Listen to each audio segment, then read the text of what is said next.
We're in the galleries at Crystal Bridges Museum of American Art, and we're looking at the work of an artist named Anita Fields. This is called Elements of Being. What we have here are 3 women that are made up of individual panels, and this whole work is earthenware. And so it's a clay product that is fired in an electric kiln. It is painted with a slip that's called terra sigillata, which is created using the clay and water and a couple of different components, as well as the addition of ink to create the different tones that you see in the work. There are 2 masks that are affixed on the left and the right figure that make you think that these are most likely women, and they are enshrouded in almost a black type of cocoon that embodies their entire being, but on top of that are overlaid these little white images or dots or almost twirling spirals. And what you start to see is that these are figures that are meant to symbolize the night sky as well as almost stars.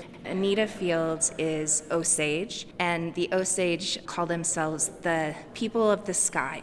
To me, when I first saw the figures, their cocoon-like figures seemed to be embedded in the earth, this black space on the bottom. But at the same time, those black areas read like stars or the sky or galaxies, and that pattern continues on the cocoon-like form so that they themselves seem to be ethereal, to be celestial. The title, Elements of Being, which is tied to an Osage prayer, is an important call out of these being embodiments of a larger reality. For the Osage, the earth is tied to the feminine. And so if we decide that these are female figures, then this tie to the earth is a real continuation of the earth as a female entity.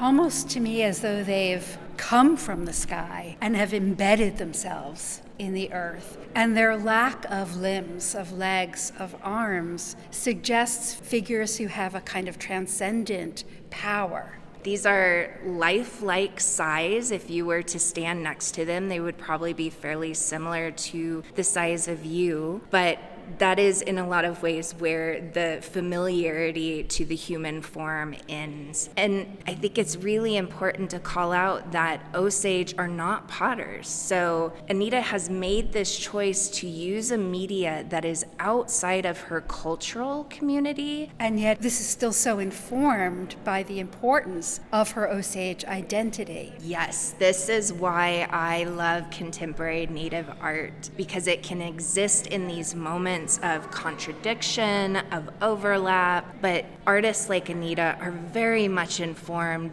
deeply and holistically by their community and by their culture. The bundles that we see in front of the ceramic panels are specific in that way. They are cloth-like in appearance, they are soft and filled, but they are just as earthenware as the rest of the piece, and they are talking about the gift-giving protocol that happens within the Osage, and that gifts are wrapped in cloth and given to others. She grew up with a grandmother who was a seamstress, and so cloth is something that she very much identifies with. The stools that these rest on are squares, rectangles, but so much of the forms that we see in the panels are circular. I think it calls to this idea that is true for the Osage, and I know is true for a lot of other indigenous communities, which is about balance. And that balance is very much something that you strive for because it creates harmony in the world. And so for the dark, you have the light. For the hard edges of the tables, you have these soft edges of the gift packs. You have the rounded shape of the bodies, but the angular moments of the panels that they are produced upon, and so that constant back and forth. And I'm noticing too that the forms on their